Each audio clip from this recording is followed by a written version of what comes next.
Viewers, అందరికీ శ్రీ క్రోధినామ సంవత్సర ఉగాది శుభాకాంక్షలు. ఈ వీడియోలో నేను మీ అందరితో ఉగాది పండుగ విశేషాలు మీతో పంచుకుంటాను. మొట్టమొదటిగా నా ఛానల్ని చూసేవాళ్ళు నా ఛానల్ని సబ్స్క్రైబ్ చేసి వీడియో మొత్తం చూసేయండి. ఉగాది పండుగను ఎప్పుడు జరుపుకుంటాము? ఉగాది పండుగ వసంత ఋతువులో చైత్రమాసంలో శుక్లపక్ష పాడ్యమి నాడు జరుపుకుంటాము. ఋతువులలో మొదటిది వసంతం, మాసములలో మొదటిది చైత్రం, పక్షములలో మొదటిది శుక్లపక్షం, తిథులలో మొదటిది పాడ్యమి.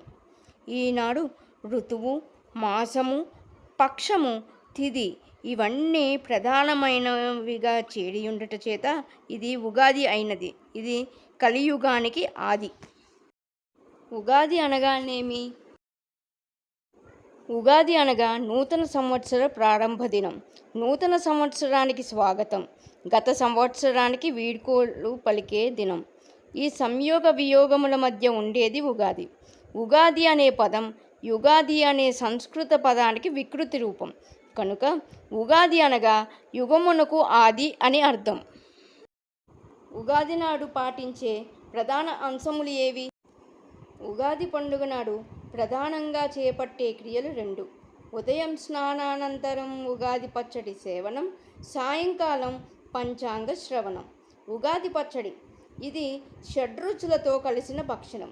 వేప పువ్వు చేదు, మామిడి పింద లేక చిగురు వగరు, క్రొత్త బెల్లం తీపి, క్రొత్త చింతపండు పులుపు, పచ్చిమిరపకాయ ముక్కలు కారం, చిటికెడు సైంధవ లవణం ఉప్పు. ఈ పచ్చడి సేవనానికి ఒక విశిష్టత ఉంది.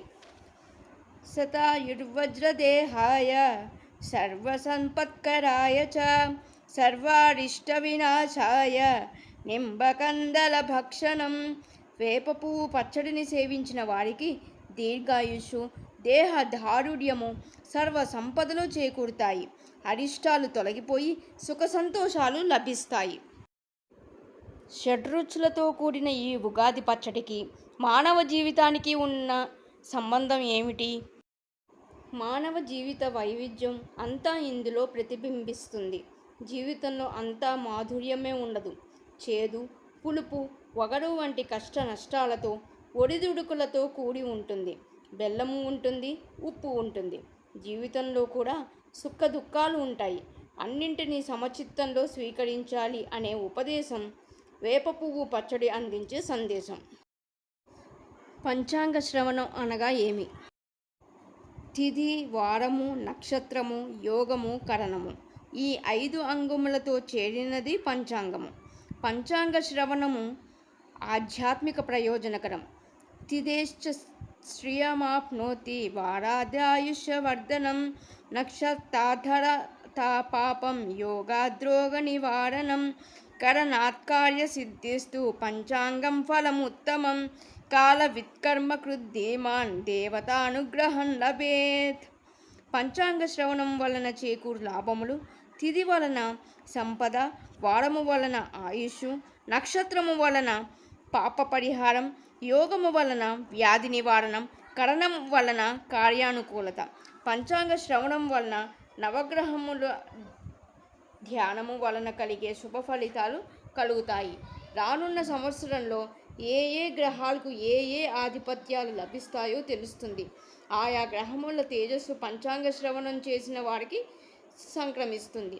సూర్యుని వల్ల తేజస్సు శౌర్యము, చంద్రుని వల్ల వైభవము భాగ్యము, కుజుని వలన సర్వశుభములు, బుధుని వలన బుద్ధి వికాసము, గురుని వలన జ్ఞానము గురుత్వము, శుక్రుని వలన సుఖము, శని వలన దుఃఖరాహిత్యము, రాహు వలన ప్రాబల్యము, కేతువు వలన తన వారిలో ప్రాముఖ్యత చేకూరుతాయి. నూతన సంవత్సర ప్రారంభ దినమును మన దేశములోని వివిధ రాష్ట్రములలో ఏ ఏ పేర్లతో పిలుస్తారు? ఆంధ్ర, కర్ణాటక రాష్ట్రవాసులు ఉగాది అంటారు. కేరళ ప్రజలు విషు అంటారు. తమిళులు విషు అంటారు. మహారాష్ట్రులు గుడి పాడ్వా అంటారు. ఉగాది పండుగ మనకి ఏమి సందేశం ఇస్తుంది? ఉగాది పండుగ ముఖ్యంగా కాలానికి కాల ప్రభావము సకల సృష్టి మీద ఏ విధంగా ఉంటుందో అనే విషయానికి సంబంధించినది. ముఖ్యంగా మనం గుర్తుంచుకోవలసినది కాలమును సద్వినియోగం చేయడానికి నిర్ణయం తీసుకొనుట. సంవత్సర ఫలము ఏ విధంగా ఉన్నా దైవానుగ్రహ బలానికి ప్రయత్నించుట. దైవానుగ్రహణకు అడ్డు తగిలే గ్రహములు అహంకార మమకారములు. మనము కాలాన్ని ఏ విధంగా వినియోగిస్తున్నామో విచారించాలి. సంవత్సరానికి 3,15,36,000 క్షణములు ఉంటున్నాయి. వీటిలో మనం ఎన్ని క్షణములు సద్వినియోగం చేస్తున్నాం? మనము గుర్తించవలసినది ప్రతి క్షణము నిత్య నూతనమే. అది సంవత్సరాది వంటిది. మన అదృష్ట దురదృష్టములు కాలాధీనములు కావు, కర్మాధీనములు. మన కర్మలు మన సంకల్పములపై ఆధారపడి ఉంటాయి. కనుక సంకల్పములు పవిత్రములుగా ఉండాలి, సత్సంకల్పములు పోషించుకోవాలి. అంతేకాని క్రొత్త సంవత్సరం ప్రారంభమైందని క్రొత్త వస్త్రాలను ధరించి ఉగాది పచ్చడిని సేవించి పాయసం వండుకుని భుజించి కాలమును గడిపితే సార్థకత ఉండదు.